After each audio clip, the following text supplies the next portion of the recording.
He reached out to touch it, then withdrew his hand. Something inside the footlocker had moved.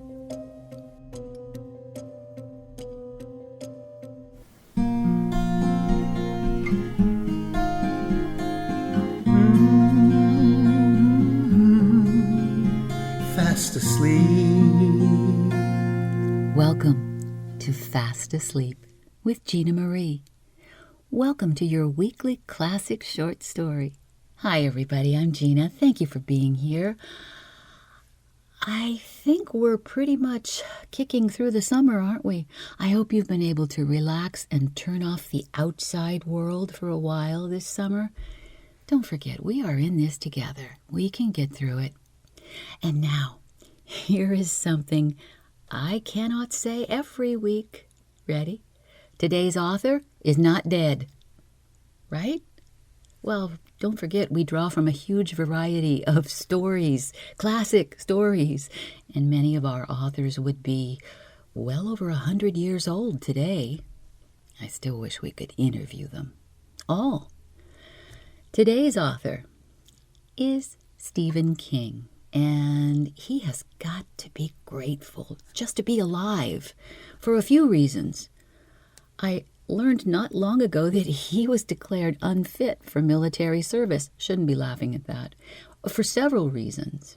And something really not funny, he's had to overcome some addictions as well, and has done so. I'm happy he's still around. He donates more than $7 million every year to fire departments, libraries, and literary programs. And that doesn't even begin to include utility bills and tuition payments that he secretly covers for families and students in need. He doesn't like attention for these deeds, but it's really clear. Stephen King's a good guy. Now here's a little bit more. So, from laundry worker to English teacher to 350 million books sold, Stephen King is now the most famous and successful horror writer of all time. He was born in Portland, Maine in 1947 to parents who divorced when he and his brother were very young. He graduated from high school in Maine and went on to get his English degree 1970, I believe, from the University of Maine at Orono. He wrote for the university newspaper and got his first short story published while he was attending there. He's gone on to write more than 200 short stories since then. Mr. King sold his first novel, Carrie, in 1973. Its amazing success allowed him to write full-time. The man knows how to write, and write fast. He published several books each year throughout the 1980s and the 1990s, and so many of them have become either a film or a television series.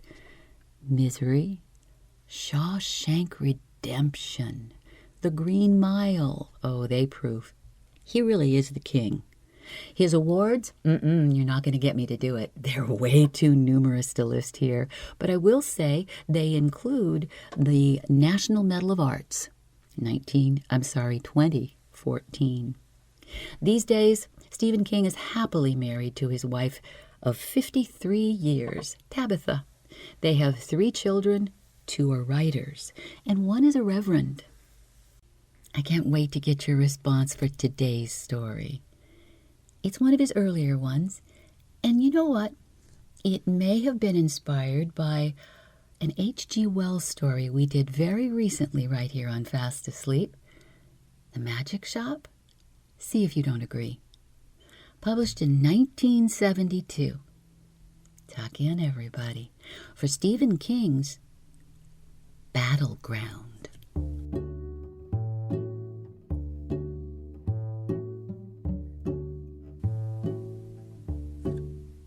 Mr. Renshaw. The desk clerk's voice caught him halfway to the elevator. And Renshaw turned back impatiently, shifting his flight bag from one hand to the other. The envelope in his coat pocket, stuffed with 20s and 50s, crackled heavily. The job had gone well, and the pay had been excellent, even after the organization's 15% finder's fee had been skimmed off the top. Now, all he wanted was a hot shower and a gin and tonic and sleep. "What is it?" "It's a package, sir. Would you sign the slip?" Renshaw signed and looked thoughtfully at the rectangular package. His name and the building's address were written on the gummed label in a spiky backhand script that seemed familiar. He rocked the package on the imitation marble surface of the desk, and something clanked faintly inside. "Should I have it sent up, Mr. Renshaw?" "No, I've got it." It was about 18 inches on a side and fitted clumsily under his arm. He put it on the plush carpet that covered the elevator floor and twisted his key in the penthouse slot above the regular rack of buttons. The car rose smoothly and silently. He closed his eyes and let the job replay itself on the dark screen of his mind. First, as always, a call from Cal Bates. "You available, Johnny?" Oh, he was available. Twice a year.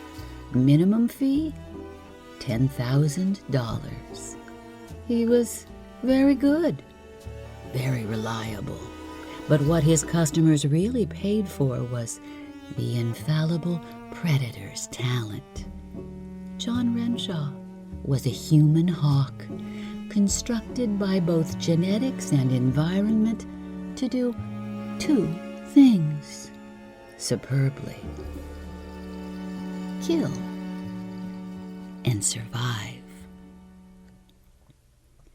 After Bates' call, a buff-colored envelope appeared in Renshaw's box, a name and address, a photograph. All committed to memory, then down the garbage disposal with the ashes of envelope and contents. This time the face had been that of a sallow Miami businessman named Hans Morris, founder and owner of the Morris Toy Company. Someone had wanted Morris out of the way and had gone to the organization. The organization, in the person of Calvin Bates, had talked to John Renshaw.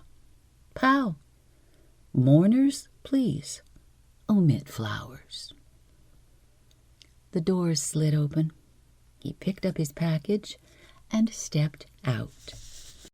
He unlocked the suite and stepped in.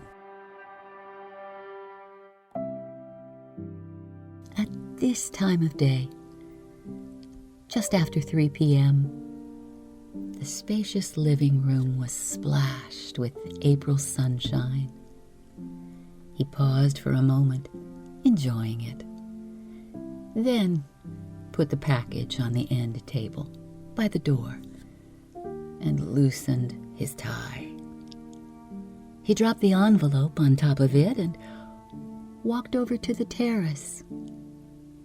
He pushed open the sliding glass door and stepped out. It was cold, and the wind knifed through his thin topcoat. Yet he paused a moment, looking over the city the way a general might survey a captured country. Traffic crawled beetle-like in the streets. Far away, almost buried in the golden afternoon haze, the Bay Bridge glittered like a madman's mirage. To the east, all but lost behind the downtown high-rises, the crammed and dirty tenements, with their stainless steel forests of TV aerials. Oh, it was better up here. Better than in the gutters. He went back inside, slid the door closed, and went into the bathroom for a long, hot shower. When he sat down 40 minutes later to regard his package, drink in hand, the shadows had marched halfway across the wine-colored carpet, and the best of the afternoon was past. It was a bomb. Of course it wasn't. But one proceeded as if it were. That was why one had remained upright and taking nourishment, while so many others had gone to the great unemployment office in the sky. If it was a bomb, it was clockless. It sat utterly silent, bland and enigmatic. Plastique was more likely these days anyway, less temperamental than the clock springs manufactured by West Clock and Big Ben. Renshaw looked at the postmark. Miami, April 15th, 5 days ago. So the bomb was not time set. It would have gone off in the hotel safe in that case. Miami. Yes. And that spiky backhand writing. There had been a framed photograph on the sallow businessman's desk. The photo had been of an even sallower old crone, wearing a babushka. The script, slanted across the bottom, had read, "Best from your #1 idea girl, Mom." What kind of a #1 idea is this, Mom? A do-it-yourself extermination kit? He regarded the package with complete concentration, not moving, his hands folded. Extraneous questions, such as how Morris's #1 idea girl might have discovered his address, did not occur to him. They were for later, for Cal Bates, unimportant now. With a sudden, almost absent move, he took a small celluloid calendar out of his wallet and inserted it deftly under the twine that crisscrossed the brown paper. He slid it under the Scotch tape that held one end flap. The flap came loose, relaxing against the twine. He paused for a time, observing, then leaned close and sniffed.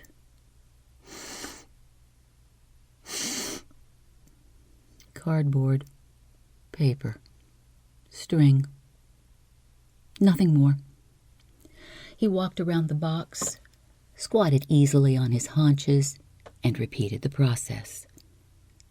Twilight was invading his apartment with gray, shadowy fingers. One of the flaps popped free of the restraining twine, showing a dull green box beneath, metal, hinged. He produced a pocket knife and cut the twine. It fell away, and a few helping prods with the tip of the knife revealed the box. It was green, with black markings, and stenciled on the front in white letters were the words, G.I. Joe, Vietnam Footlocker. Below that, 20 infantrymen, 10 helicopters, 2 BAR, Browning automatic rifle, men. 2 bazooka men, 2 medics, 4 jeeps. Below that, a flag decal. Below that, in the corner, Morris Toy Company, Miami, Florida. He reached out to touch it, then withdrew his hand. Something inside the footlocker had moved.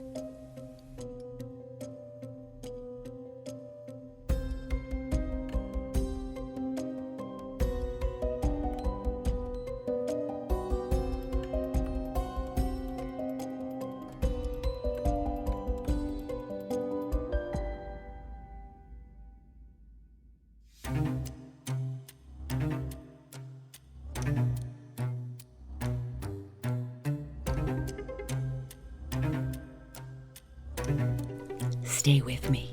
I'll be right back.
He reached out to touch it, then withdrew his hand.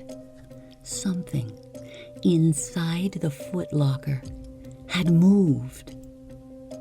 Renshaw stood up, not hurrying, and backed across the room toward the kitchen and the hall. He snapped on the lights. The Vietnam footlocker was rocking, making the brown paper beneath it rattle. It suddenly overbalanced and fell to the carpet with a soft thud, landing on one end. The hinged top opened a crack of perhaps 2 inches. Tiny foot soldiers, about 1.5 inches tall, began to crawl out. Renshaw watched them, unblinking. His mind made no effort to cope with the real or unreal aspect of what he was seeing, only with the possible consequences for his survival. The soldiers were wearing minuscule army fatigues, helmets, and field packs. Tiny carbines were slung across their shoulders. 2 of them looked briefly across the room at Renshaw. Their eyes, no bigger than pencil points, glittered. 5, 10, 12, and then all 20. One of them was gesturing, ordering the others. They lined themselves up along the crack that the fall had produced and began to push. The crack began to widen. Renshaw picked one of the large pillows off the couch and began to walk toward them. The commanding officer turned and gestured. The others whirled and unslung their carbines. There were tiny, almost delicate popping sounds, and Renshaw felt suddenly as if he had been stung by bees. He threw the pillow. It struck them, knocking them sprawling, then hit the box and knocked it wide open. Insect-like, with a faint, high whirring noise like chiggers. A cloud of miniature helicopters, painted jungle green, rose out of the box. Tiny sounds reached Renshaw's ears, and he saw pinprick-sized muzzle flashes coming from the open copter doors. Needles pricked his belly, his right arm, the side of his neck. He clawed out and got one. Sudden pain in his fingers, blood welling. The whirling blades had chopped them to the bone in diagonal scarlet hash marks. The others whirled out of range, circling him like horseflies. The stricken copter thumped to the rug and lay still. Sudden, excruciating pain in his foot made him cry out. One of the foot soldiers was standing on his shoe and bayoneting his ankle. The tiny face looked up, panting and grinning. Renshaw kicked at it, and the tiny body flew across the room to splatter on the wall. It did not leave blood, but a viscid purple smear. There was a tiny coughing explosion, and blinding agony ripped his thigh. One of the bazooka men had come out of the footlocker. A small curl of smoke rose lazily from his weapon. Renshaw looked down at his leg and saw a blackened, smoking hole in his pants, the size of a quarter. The flesh beneath was charred. "The little jerk shot me!" He turned and ran into the hall and then into his bedroom. One of the helicopters buzzed past his cheek, blades whirring busily. The small stutter of a BAR, and then it darted away. The gun beneath his pillow was a .44 Magnum, big enough to make a hole the size of 2 fists through anything it hit. Renshaw turned, holding the pistol in both hands. He realized coolly that he would be shooting at a moving target not much bigger than a flying light bulb. 2 of the copters whirred in. Sitting on the bed, Renshaw fired once. One of the helicopters exploded into nothingness. "That's 2, he thought. He drew a bead on the second, squeezed the trigger. It jigged. Damn it, it jigged! The helicopter swooped at him in a sudden deadly arc. Fore and aft, overhead props whirred with blinding speed. Renshaw caught a glimpse of one of the BAR men crouched at the open bay door, firing his weapon in short, deadly bursts. And then he threw himself to the floor and rolled. My eyes! The little jerk was going for my eyes! He came up on his back at the far wall, the gun held at chest level. But the copter was retreating. It seemed to pause for a moment and dip in recognition of Renshaw's superior firepower. And then it was gone, back toward the living room. Renshaw got up, wincing as his weight came down on the wounded leg. It was bleeding freely. Yeah, and why not? He thought grimly. It's not everybody who gets hit point blank with a bazooka shell and lives to tell about it. So, Mom was his number one idea girl, was she? She was. All that, and a bit more. He shook a pillowcase free of the tick and ripped it into a bandage for his leg. Then he took his shaving mirror from the bureau and went to the hallway door. Kneeling, he shoved it out onto the carpet at an angle and peered in. They were bivouacking by the footlocker. Damned if they weren't. Miniature soldiers ran hither and thither, setting up tents. Jeeps 2 inches high raced about importantly. A medic was working over the soldier Renshaw had kicked.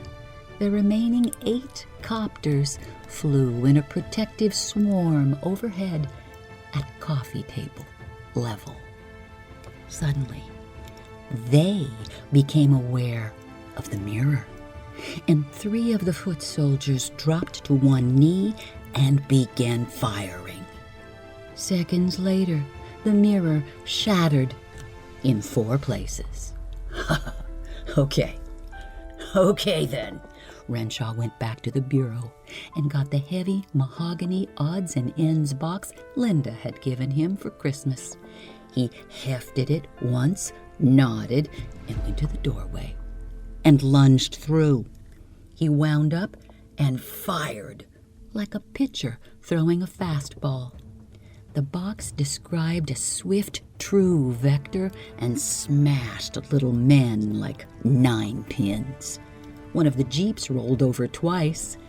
Renshaw advanced to the doorway of the living room, sighted on one of the sprawling soldiers, and gave it to him.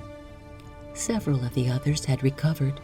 Some were kneeling and firing formally. Others had taken cover, and still others had retreated back into the footlocker. The bee stings began to pepper his legs and torso, but none reached higher than his rib cage. Perhaps the range was too great. It didn't matter. He had no intention of being turned away. This was it. He missed with his next shot. They were so damn small. The following one sent another soldier into a broken sprawl. The copters were buzzing toward him ferociously. Now the tiny bullets began to splat into his face, above and below his eyes. He potted the lead copter, then the second. Jagged streaks of pain silvered his vision. The remaining 6 split into 2 retreating wings. His face was wet with blood, and he swiped at it with his forearm. He was ready to start firing again when he paused. The soldiers, who had retreated inside the footlocker, were trundling something out. Something that looked like... There was a blinding sizzle of yellow fire, and a sudden gout of wood and plaster exploded from the wall to his left. A rocket launcher! He squeezed off one shot at it, missed, wheeled, and ran for the bathroom at the far end of the corridor. He slammed the door and locked it. In the bathroom mirror, a madman was staring back at him with dazed and haunted eyes. A battle-crazed madman with thin streamers of blood drizzling from holes no bigger than grains of pepper. A ragged flap of skin dangled from one cheek. There was a gouged furrow in his neck. "I'm losing." He ran a shaking hand through his hair. The front door was cut off. So was the phone and the kitchen extension. They had a damn rocket launcher, and a direct hit would tear his head off. Damn it! That wasn't even listed on the box. He started to draw in a long breath and let it out in a sudden grunt as a fist-sized section of the door blew in with a charred burst of wood. Tiny flames glowed briefly around the ragged edges of the hole, and he saw the brilliant flash as they launched another round. More wood blew inward, scattering burning slivers on the bathroom rug. He stamped them out, and 2 of the copters buzzed angrily through the hole. minuscule BAR slugs stitched his chest. With a whining groan of rage, he smashed one out of the air barehanded, sustaining a picket fence of deep slashes across his palm. In sudden, desperate invention, he slung a heavy bath towel over the other. It fell, writhing to the floor, and he stamped the life out of it. His breath was coming in hoarse whoops.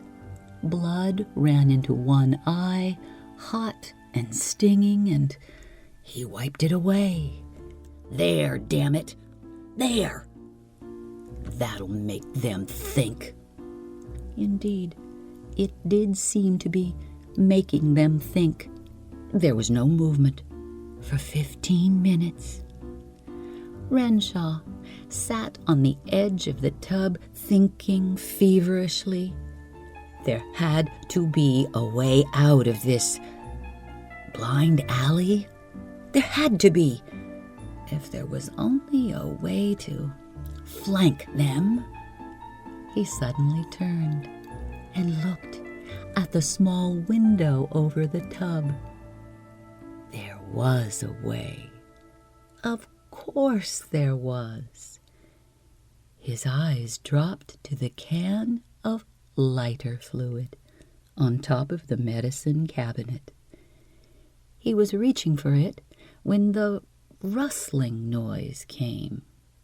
He whirled, bringing the magnum up, but it was only a tiny scrap of paper shoved under the crack of the door. The crack, Renshaw noted grimly, was too narrow for even one of them to get through. There was one tiny word written on the paper. "Surrender." Renshaw smiled grimly and put the lighter fluid in his breast pocket. There was a chewed stub of pencil beside it. He scrawled one word on the paper and shoved it back under the door. The word was nuts. There was a sudden blinding barrage of rocket shells, and Renshaw backed away. They arched through the hole in the door and detonated against the pale blue tiles above the towel rack, turning the elegant wall into a pocket lunar landscape. Renshaw threw a hand over his eyes as plaster flew in a hot rain of shrapnel. Burning holes ripped through his shirt, and his back was peppered. When the barrage stopped, Renshaw moved. He climbed on top of the tub and slid the window open. Cold stars looked in at him. It was a narrow window, and a narrow ledge beyond it. But there was no time to think of that. He boosted himself through, and the cold air slapped his lacerated face and neck like an open hand. He was leaning over the balance point of his hands, staring straight down, 40 stories down. From this height, the street looked no wider than a child's train track. The bright winking lights of the city glittered madly below him, like thrown jewels. With the deceptive ease of a trained gymnast, Renshaw brought his knees up to rest on the lower edge of the window. Oh, if one of those wasp-sized copters flew through that hole in the door now, one shot in the ass would send him straight down, screaming all the way. None did. He twisted, thrust one leg out, and one reaching hand grabbed the overhead cornice and held. A moment later, he was standing on the ledge outside the window, deliberately not thinking of the horrifying drop below his heels, not thinking of what would happen if one of the helicopters buzzed out after him. Renshaw edged toward the corner of the building. 15 feet. 10. There. He paused, his chest pressed against the wall, hands splayed out on the rough surface. He could feel the lighter fluid in his breast pocket and the reassuring weight of the magnum jammed in his waistband. Now, to get around the damn corner. Gently he eased 1 foot around and slid his weight onto it. Now, the right angle was pressed razor-like into his chest and gut. There was a smear of bird guano in front of his eyes on the rough stone. Oh, Christ, he thought crazily. I didn't know they could fly this high. His left foot slipped. Oh, for a weird, timeless moment, he tottered over the brink, right arm backwatering madly for balance. And then he was clutching the 2 sides of the building in a lover's embrace, his face pressed against the hard corner, breath shuddering in and out of his lungs. A bit at a time, he slid the other foot around. 30 feet away, his own living room terrace jutted out. He made his way down to it, breath sliding in and out of his lungs with shallow force. Twice, he was forced to stop as sharp gusts of wind tried to pick him off the ledge. And then he was there, gripping the ornamented iron railings. He hoisted himself over noiselessly. He had left the curtains half drawn across the sliding glass partition, and now he peered in, cautiously. They were just the way he wanted them. Ass, too. 4 soldiers and 1 copter had been left to guard the footlocker. The rest would be outside the bathroom door with a rocket launcher. Okay, in through the opening like gangbusters, wipe out the ones by the footlocker, and then out the door. And then a quick taxi to the airport, off to Miami to find Morris's #1 idea girl. He thought he might just burn her face off with a flamethrower. Now that would be poetic justice. He took off his shirt and ripped a long strip from one sleeve. He dropped the rest to flutter limply by his feet and bit off the plastic spout on the can of lighter fluid. He stuffed one end of the rag inside, withdrew it, and stuffed the other end in. So only a 6-inch strip of saturated cotton hung free.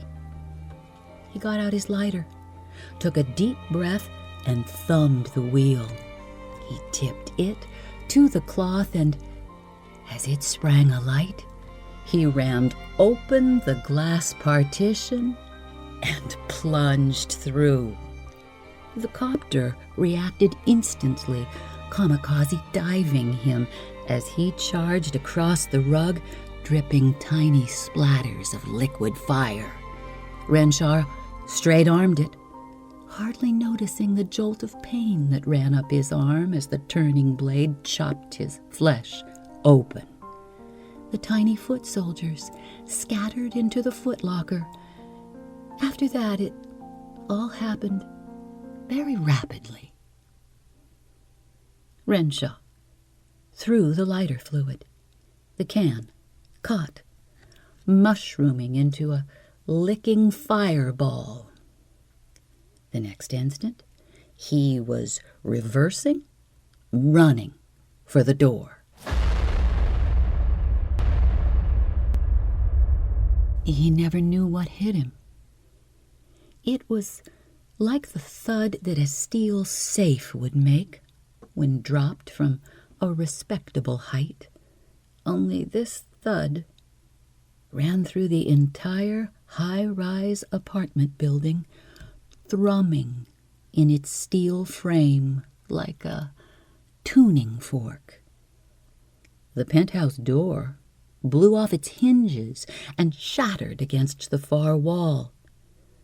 A couple who had been walking hand in hand below looked up in time to see a very large white flash, as though 100 flash guns had gone off at once. "Oh, somebody blew a fuse," the man said. "I guess—" "What's that?" the girl said. Something was fluttering lazily down toward them. He caught it in one outstretched hand. Jesus, some guy's shirt, all full of little holes. Bloody, too. "Oh, I don't like it," she said nervously. "Call a cab, huh, Ralph? We'll have to talk to the cops if something happened up there, and I ain't supposed to be out with you." "Oh, sure. Yeah." He looked around, saw a taxi, and whistled. Its brake lights flared, and they ran across to get it. Behind them, unseen, a tiny scrap of paper floated down and landed near the remains of John Renshaw's shirt. Spiky backhand script read, "Hey kids, special in this Vietnam footlocker. For a limited time only. 1 rocket launcher, 20 surface-to-air twister missiles, 1 scale model thermonuclear weapon."